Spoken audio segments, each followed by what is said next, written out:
We are the Childhood Collective, and we have helped thousands of overwhelmed parents find joy and confidence in raising their child with ADHD. I'm Katie, a speech language pathologist. And I'm Lori. And I'm Mallory, and we're both child psychologists. We combine the science of ADHD with the compassion of moms and bring you practical tools you can start using today. So hit subscribe and let's help your family shine with ADHD. In private practice, by the time a family is walking through our door for an ADHD evaluation, they've already been met with a lot of criticism. They've been told that they need to be stricter parents with more discipline. Family members have suggested that just a weekend at their house would shape their kid right up. You gotta be kidding me with that. Yeah, they've been told that their kids are just lazy. Their kids need to try harder. They need less screens, less processed foods, less sugar. You get the idea. Many families are pretty defeated by the time they walk through our doors, finally ready to get the ADHD evaluation. Absolutely. And a big part of this process for families after their diagnosis is unlearning a lot of those mistruths and finally getting a better understanding of why their child may be struggling. And so today we want to talk about what we consider to be important mindset shifts that help parents keep pushing forward after an ADHD diagnosis. And we thought this topic would be a nice little wrap up to the first part of our very first season of Shining with ADHD before we take a little break in the month of July so we can be present with our own kids. Yes, and this is such an important thing that we want to talk about, but we're going to talk throughout this episode to give you kind of an example of how to implement these mindset shifts with your kids. So let's talk about the morning routine.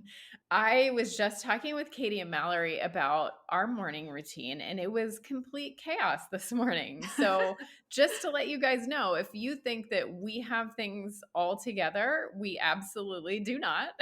Our houses can be chaos just like yours. Okay, so maybe there's actually 6 mindset shifts, and that's the first one. Katie, Lori, and Mallory do not have it all together. We do not have it all together. Just because we are professionals does not mean we can implement things correctly with our kids. So true. But for kids with ADHD, the mornings we know are incredibly frustrating and extremely stressful for a lot of families. Our morning routine today, it was constant reminders. I have kind of systems set up in the morning where my kids have uniforms. We have one drawer for them. There's shirts, skirts, socks. And so it's very easy. They just pull open a drawer and all their stuff is right there, right?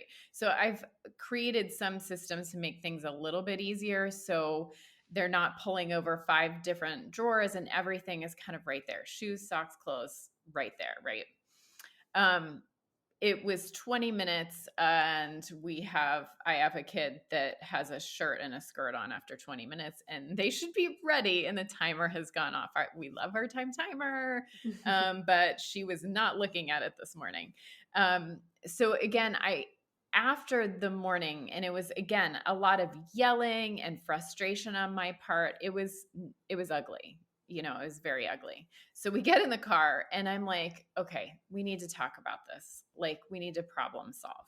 How can I help you? What can we change?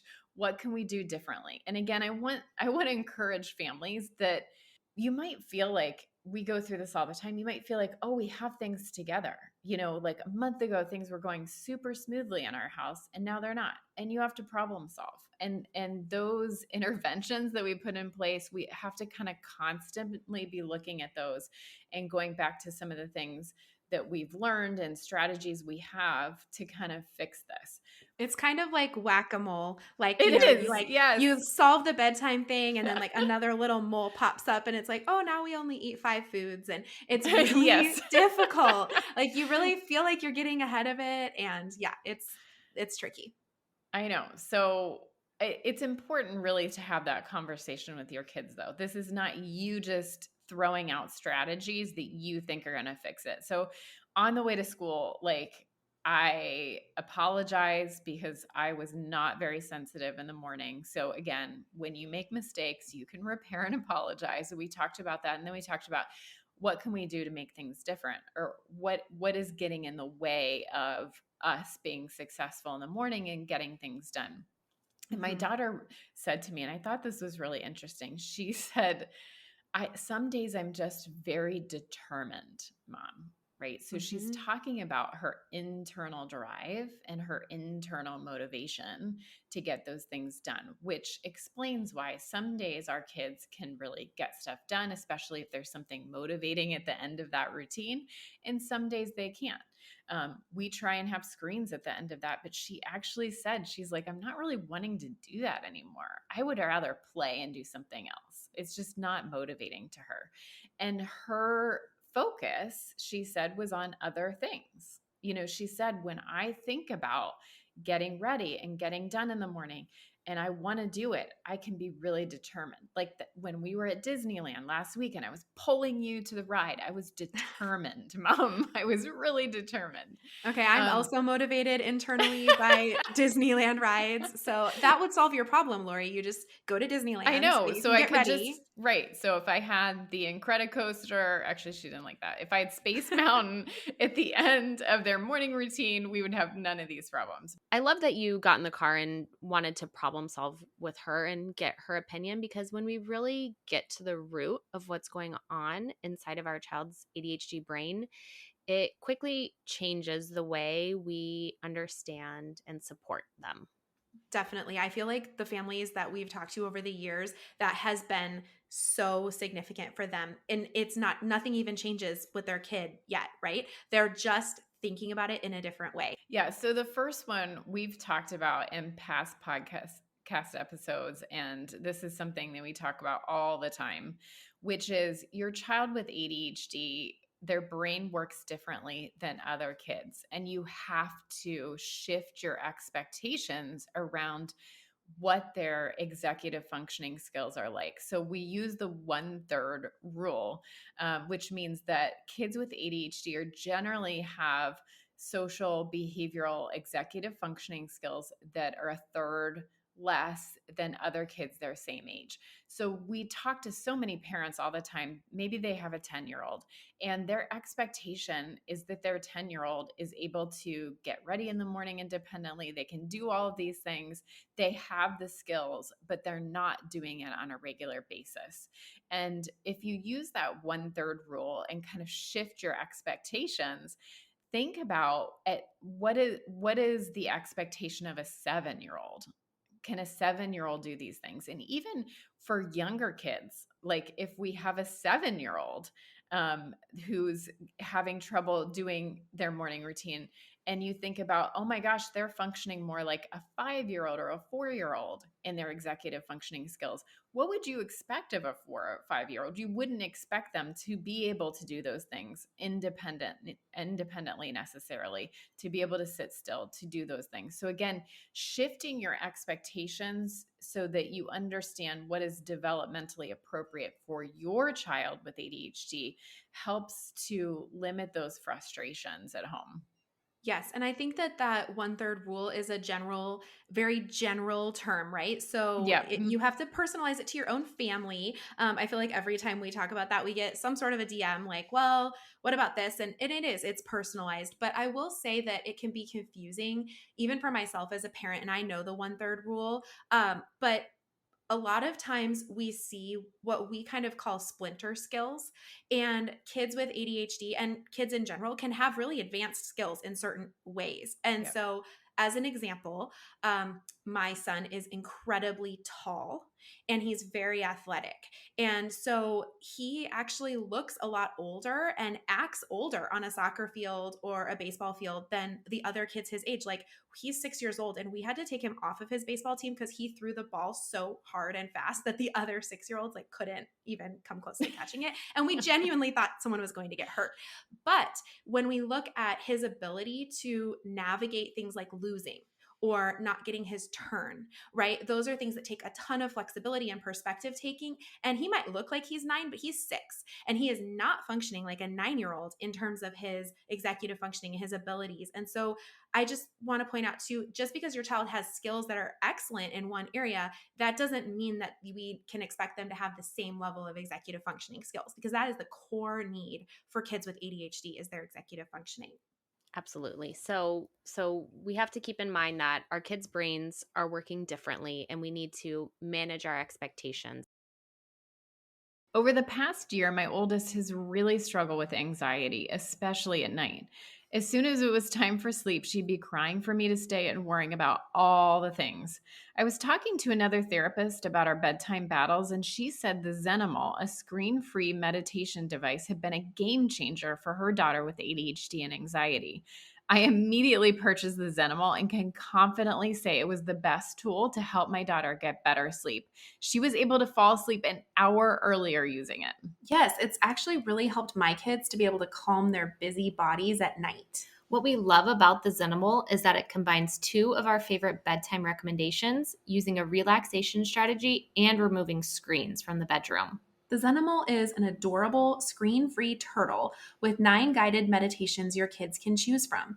And our absolute favorite part of the Zenimal is that every meditation ends with the most important message: you're a good kid. To grab your own Zenimal and get your child and yourself some better sleep, head to zenimals.com and use our code TCC for a discount. You can also find the link in the show notes. That leads nicely into our second mindset shift. Your kid is not trying to frustrate you. They don't like to be in trouble. They don't like to be naughty or challenging, as they tend to get labeled.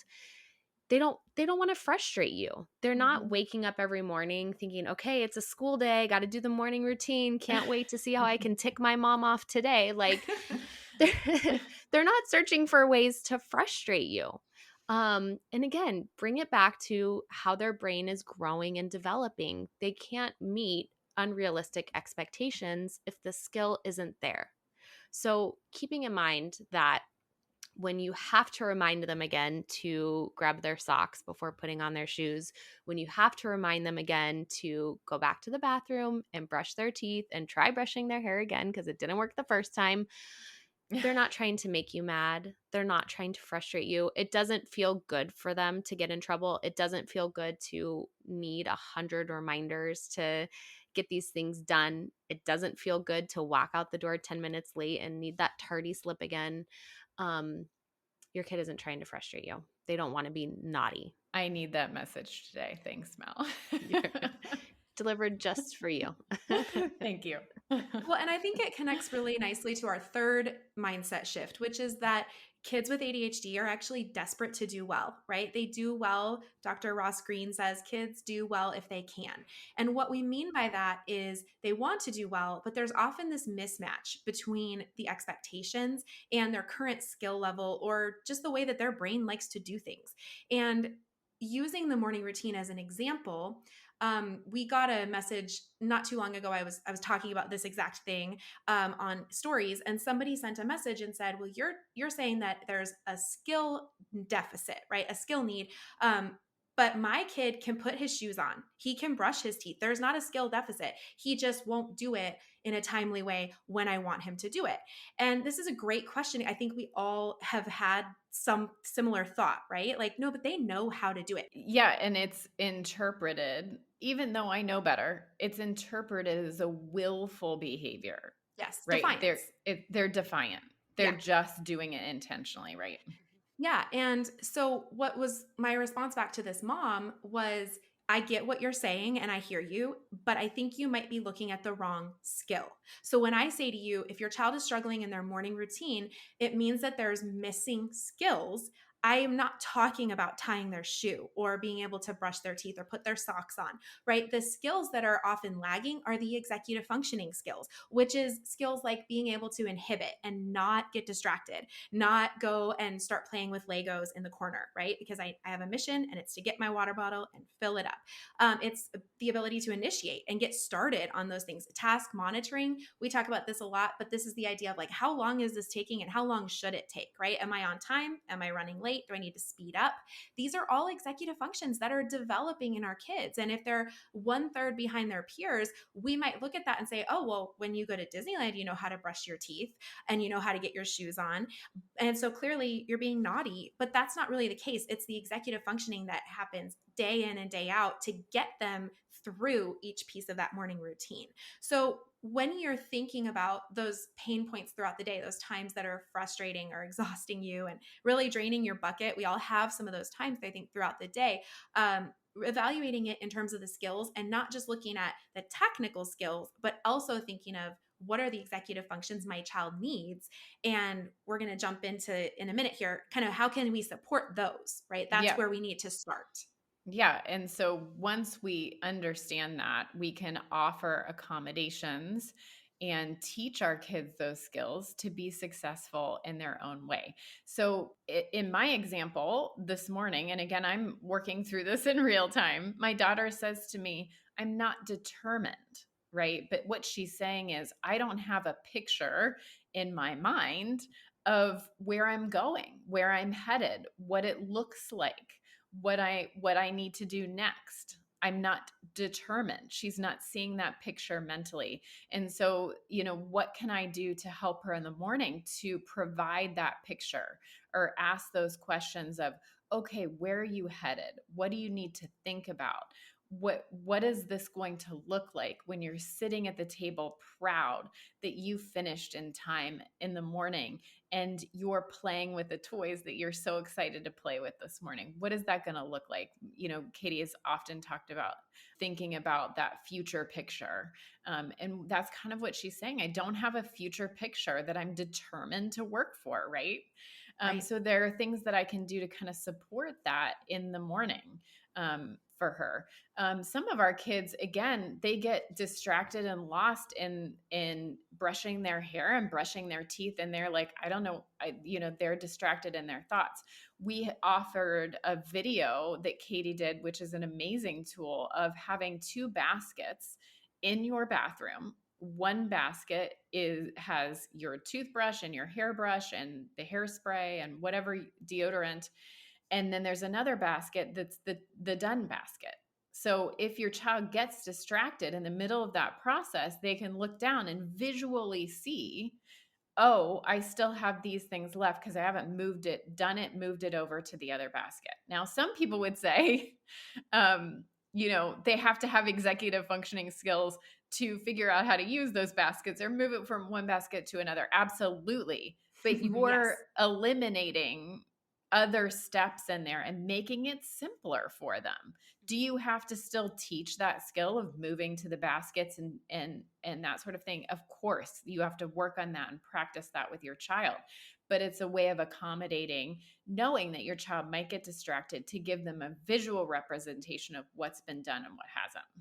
Absolutely. I think that actually is such an important point that you make, Lori, that it's going to be different, right? Like in the example of a kid who just isn't motivated because they don't either have a future picture, or in your example, like they aren't interested in getting TV as a reward anymore. So that pull, that magnetic pull isn't there. So as the parent in that situation, you're going to adjust, right? You're going to draw a future picture or decide, what do you get to do then if that's not fun anymore? What are we going to work for at the end of getting ready?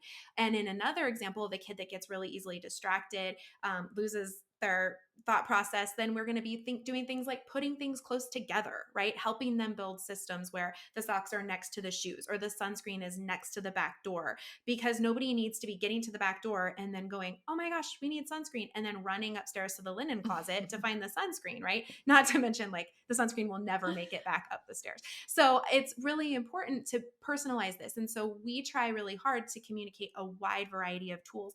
We use a lot of visual schedules. That works great for some kids. My daughter will do anything to cross it off with a dry erase marker, but my son, he's not into dry erase markers and visual schedules. Like that's just not his jam. He's much more tactile. We have in our house a lot of baskets, a lot of systems set up that allow him to really touch and feel and move things through space, and that really helps. But again, the takeaway is like how you're going to decide what to do is going to be based on your analysis of what skills are missing. Is it that inhibition? Is it initiation? Is it more self-monitoring? We actually need a timer here. And it's going to be personalized. Otherwise, every single parent would be losing their mind because they have to do 52 interventions at once. And that's not the goal, right? We're giving you ideas, and then you're going to go, okay, what does my child specifically struggle with? And that can be really challenging to figure out. So you're going to try a couple of things. And I love how you said, we do have to teach the skill. Like we still have to teach it. We're not going to set the baskets and the child implicitly knows what to do. That's really not the goal. The goal is to start to work together. And I love your example of problem solving, because that's really what we need to do is as a team, figure this out and help them. So point number 4 is that we're offering accommodations and we're equipping them with skills, because we know that they can be successful when they have the right level of support and ownership over that. Yeah. And I think this leads so nicely into our final mindset shift that applies to the morning routine, but also all aspects of parenting a child with ADHD, is that as a parent, you are the best person to help your child. You being the best person to help your child and learn about their brain and equip them with skills and help them day in and day out. This doesn't changing your behavior doesn't imply that you were the problem or that you caused your child's struggles in any way. But as your child's parent, you know them, you know where their strengths lie, you know where their challenges are, and you are equipped to best support them to help grow new skills. And with all of these mindset shifts, we know that you really are the best person to help your child. Yes, 100% yes. And if you are looking for more tools to help kind of lay the foundation for all of this, we do have a free guide that we've created that we put in there are 6 keys, what we think are kind of like the 6 most important pieces for raising a happy and independent child with ADHD. And that is filled with sort of mini steps and other mindset shifts that you can start taking today to supporting your child with ADHD or suspected ADHD if you don't have the diagnosis yet. So here's your key takeaway today.